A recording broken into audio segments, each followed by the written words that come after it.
Alright, hey guys, Fitz here. Ooh, just change it over here. Alright, hey guys, it's Fitz here. So, we're just gonna jump right into this. You guys are tuning into Black Dragons versus Team meSiJa, which I have to go change over on the website, which I kind of forgot. You are hearing a different microphone than I'm normally used to. I'm using the wireless, let's go, G930, if that really means anything. It just allows me to move around my microphone, my webcam, excuse me. And I can move around, and you guys can still hear me. I also don't have to blow my head off while casting, which is always the great thing as well. Let me just go on Twitch.tv for that. So both these teams, Black Dragons, have followed pretty much since week 3, I think. I've been a pretty consistent player in Thanks general. for watching. This was. Oh, let me just mute my mic for a second, or the in-game audio, or my computer audio, and I just wanted to share that with you. Yeah, pretty much. So what this means, pretty much, is that you guys can hear me better. Also, so pretty much what the so pretty much what it what.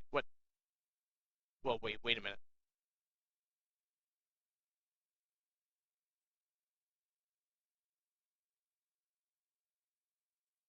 I can't tell this right now. I'm getting in-game messages that I don't really already like. Okay, anyway. So I might eventually change over the settings where my webcam is like back there. I just haven't gotten used to it, so we're gonna try this. We're gonna try this right now. I have another thing that I want to show you in game. It's a new overlay in its own right. I did some digging for plugins, and I think this will definitely help out with casting. More, I watch a lot of StarCraft 2 stuff, so there's a lot of tabs there that definitely help with casting. I finally found a tab that works with Brood War, so I'm a little excited. We'll see how it goes down. Just adding more stuff to it, trying to make it more professional looking, that stuff.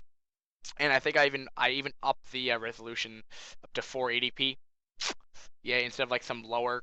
I mean, it's the same thing. I mean, Brood War still pixelated as it stands, but what have you. I just want to go change it. So it's CL. So you guys are tuning into Clan League Season 20, Week number 7, between Team meSiJa. You can check in the title if it's up there. Hopefully it is. And versus Black Dragons. Black Dragons.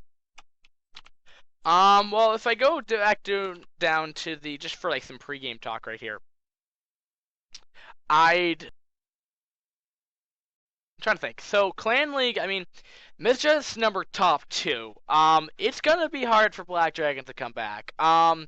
Black Dragons is, number 5 in their ranking, so it's not gonna be impossible. I mean, they're doing pretty well for themselves too. Definitely more wins than losses, but Team meSiJa is gonna be a pretty hard team to take down, in my opinion. My route will be going down to Black Dragons, as I have been following them for the entirety of this clan league. It's week number 7, so we're starting to wind down. We're on week number 7. This is gonna be Division B1, excuse me. We have B2 later tonight, possibly, depending on how the time rules down. But I guess you guys are done for me talking. Why don't we get into the game? Let's see if this overlay works, because I'm excited for it. I'm not sure if you guys are, but I'm really excited. Okay, so anyway, first map's going to be on Chain Reaction. So don't mind those random game name and password. I just want to do it. So spawning at that 3 o'clock, it'll be the that yellow Protoss, I guess Blade. Yep, BD Blade. Who's been notorious for going DTs in his playstyle. We'll see if he's going to be going that again. So they'll be the yellow Protoss. And spawning at the 9 o'clock, which if my mouse didn't go off the screen, it will be the teal Protoss, Dreamer. Now, if I remember, Blade played for the past 3 weeks consistent PvPs. I think that just might be what his best matchup might be. What have you. I mean, Black Dragons is definitely not a lower. I mean, they're definitely a pretty strong contender in their series so far. I mean, I'm most skeptical of handing out the statistics of them because these statistics are as of the end of week 9. So I don't want to. If that means something, I don't want to get rid of something that's important. And Dreamer's gonna be teal. Cool. That's a pretty strong teal color. In this map, I mean, it's probably more prone to, a proxy hatchery being placed down for a Zergling bust because you can actually go press down.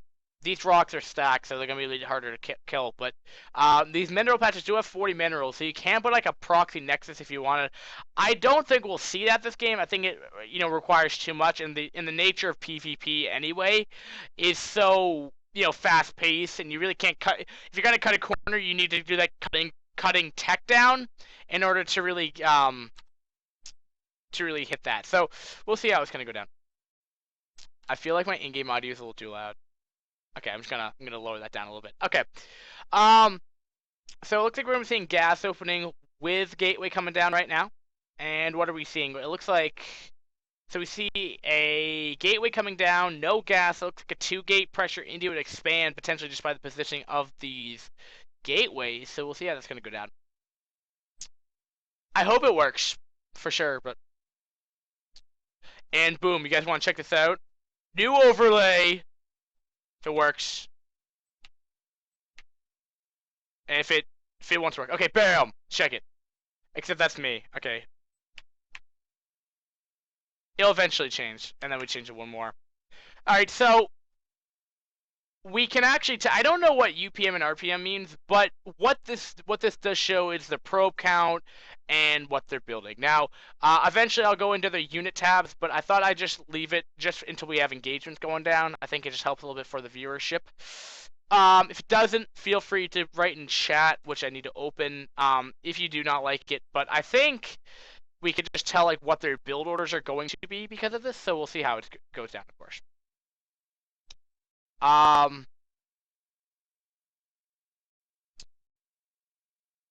Now that okay, so Dreamer's gonna be. I mean, Blade's getting a very nice scout off from this, but it looks like I don't really know what Dreamer's trying to do here, because I mean he's 2-gating, which is okay, but he's still. I mean, he's still fully saturating gas, which I mean you can always change your build order, but I mean here, what we're seeing here is it's so bizarre to go continue to mine this. I mean, he has 100 gas. I mean, well, he's doing something very tech-oriented, potentially DTs, but that's not Blade. Blade just trying to get his gas. I'm assuming he just put down a Cybercore. At least I think he did. Putting down the pylon, at least. Probably put down a Cybercore eventually. So 3 zealots and 3 zealots for Blade so far. I mean, oh, wait. What's the zealot count looking like right now? So very, very low for Blade. So Blade's going to have to retreat here. And Dreamer looks like he's held off his 2-gate for the time being here. He does have a surplus in gas that he's still not spent. And we're also seeing 17 probes to 19 probes actually for Dreamer right now. So actually has a better economy going for right now. And then the UPM I know is units per minute, but I don't really know what RPM is actually consistently. I really have no idea. So we'll see how this is going to go down. But alright, so that probe is just going to die. Looks like I want to send scouting information. But yeah, both players are okay, so we're seeing another Nexus go down for Blade right here. Yeah, I guess this thing doesn't actually update straight away because it waits for the stuff to be warped in. But yeah, it's pretty cool. I thought it was pretty cool. Alright, so we have probe going up here, which could potentially break down that back door when we have an expansion coming up, which I like. And also, I mean, you could also take an expand up here as well. So, you can't count that out as well. So, we'll see if that's going down. But we do see Cybercore and Citadel. Oh, you know what it might be? I'm not sure if it refreshes. Yeah, I don't think it refreshes. Wait, what is this? Well, anyway, let me go back to a more better mode where we just have probes and stuff. So we have a Dragoon out for Blade so far. and still producing Dragoons. Going to dual Dragoon pressure, dual Dragoon making right now. So not bad. Blade. I wouldn't. I mean, Blade. I mean, is known, at least of what I've seen, known to go DTs. Now that might just be. I mean, the games that I've seen up to previous that he's just gone DTs, but that's probably been a significant style that he's had. Otherwise, I mean, he's a pretty consistent player. It looks like this probe down here is really not going to do anything right now. So he hasn't even scouted down there. So if you guys are wondering what I'm referencing here, if you go down over here, there's mineral patches down here, so you can actually mine that out. But I'm not sure if he's gonna put Nexus down there. Okay, there we go. It looks like he's gonna be starting to do it. Oh, I see. I see how it is. Okay, so you can manner yourself in. Okay, I see how that is. Nice glitch though. Nice glitch from. You look at that. Look at that. I love that. Absolutely love that. But we do have, what do we have? A 6. So we have 9 zealots for Dreamer and 2 Dragoons. So, I mean, we have a higher zealot count for Dreamer by about 3. So, actually, no. Dreamer's going to be the one who's going DTs this time. Actually, oddly enough. Oh wait, no. Oh yeah. I thought for a second that was Blade for a second. I'm like, yes, DTs. But right after this, so he did see that. So right after that, he's gonna put a cannon in his mineral line at the front door. I wouldn't be surprised that it's natural, just to make sure that does not happen once more. And we're gonna have a pressure here. I mean, 11 zealots, 2 Dark Templar, 2 Dragoons, 2 5 goons, 6 zealots. So definitely a higher goon count, but will it be enough? Now that's gonna be the question here. It's gonna have to come down to it. The zealots really didn't help close the distance between the zealots and the goons. Those DTs are being sniped right now. But it looks like it. I have to say that Dreamer has the bigger army here, and if he's able to bait out Blade's army here, that's gonna be absolutely fantastic to deal with. And it looks, I mean, 2 cannons, 3 rowboats actually coming up for Blade right now, and oh man, it looks like Dreamer's gonna go ahead and re-expand down there, but he's probably getting a. I'd assume. I'm assuming we're gonna see leg speed coming up, and I'm assuming we're gonna see observer obs coming out eventually from him. I mean, that's probably gonna be the most logical thing that he can really do right now. And I'm just gonna point it out right now, that expansion from Blade has been so significant. 29 probes from Dreamer and 37 from Blade. That is a huge difference. That is an 8 probe difference right there. And considering the fact that, Blade held off that attack, he's looking in pretty strong position right here. I mean, his army's definitely, dwindling right now. He's definitely going really econ style right now. He's been teching, he's getting Templar archives. But, Dreamer, on the other hand, I mean, maybe cut probe production. I mean, he's down by 11 probes now. But the interesting thing, though, is that he has a pretty substantial, army lead here. I mean, 71 supply to 67. I mean, if Blade's gonna be able to get away with getting so many probes, or if you go to Dreamer, who's really cut probe production, I mean, Dreamer might have this advantage, where he can just break down his front door. But again, I mean, Blade is, has put up 2 cannons, and he's played a pretty good wall off. But, with the advantage of Storm, which I think he was researching beforehand, I could try to double check with the glitch, but I can't check. But yeah, he just spent 400 minerals. So I mean, what's the gateway count right now? We're up to, what are we up to? We're up to 4 gateways for both players right here. We're seeing, and he's just getting up his robo facility. But at the same time, Dreamer's been playing in the dark. I mean, he's just anticipating that Blade is going to continue to be off of 2 base here, which has been true. But DT has found a sweet spot on this Nexus though. But okay, that obs is out, so that this gateway shouldn't go down. But is he actually being damaged? Yeah, he needs to kill that off really quick. DT does go down, so nice harassment right there to the gateway. If they end up wanting to target that down, it's out of shields and it's, hit like about 100 HP on hull damage, so definitely not terrible right now. And he's also gone double cannon, doing a DT drop. There's Blade's playstyle. He loves to go DTs. We have +1, I believe, coming up right now. We do have +1 coming up right now. And let's see how's it gonna go down.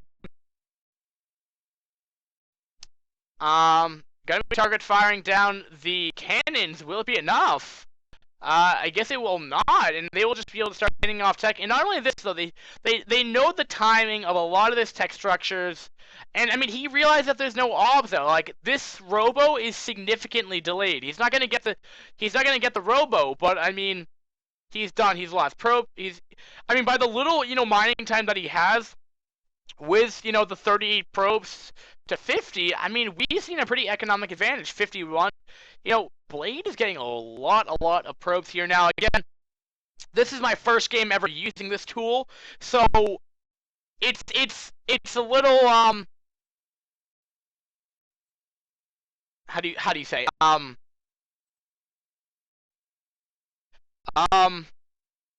it's like the first time I've seen like what probe counts will eventually be, so I don't know exactly what the magic number of probes is. But I mean, he's going pretty strong off of 2 base, to be completely honest. But this is going to be a pretty big push. 102 supply to 104.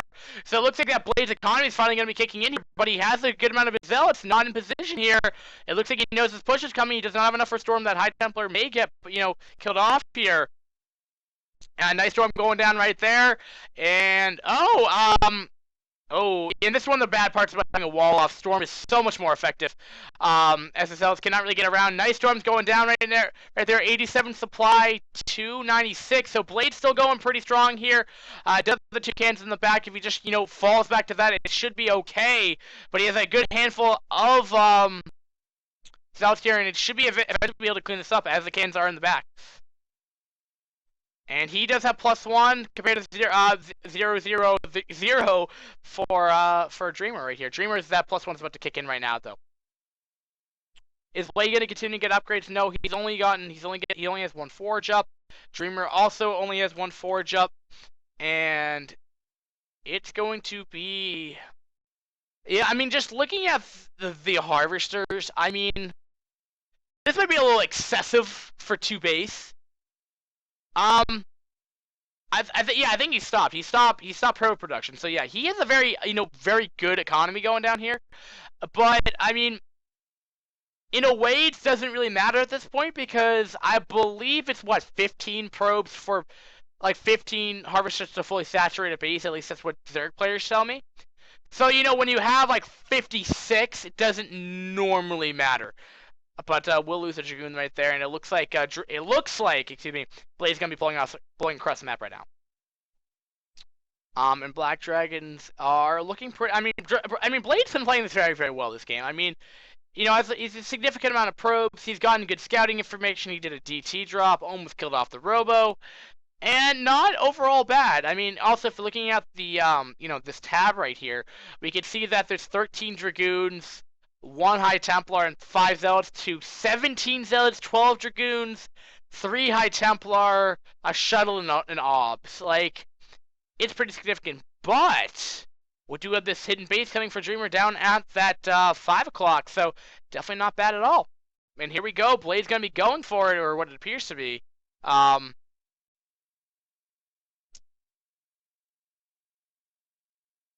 just don't want to say he's doing that. I